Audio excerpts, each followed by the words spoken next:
मन लागल. लोकांमध्ये काय दाखवतो आपण? वाणीत मी भक्त आहे, मी नामस्मरण करतो.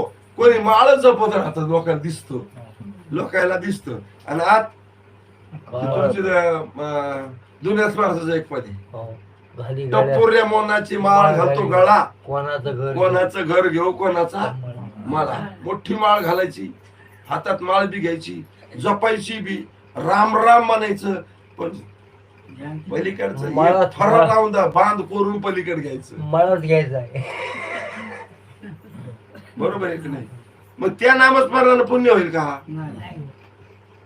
नामस्मरणानं पुण्य होतं हे तितकंच खरं आहे, निर्विवाद सत्य आहे. पण मनाची जोड आहे का? मन लावून नामस्मरण करणं चालू हे आपल्याला कळतं की नाही? का मनात दुसरे नाम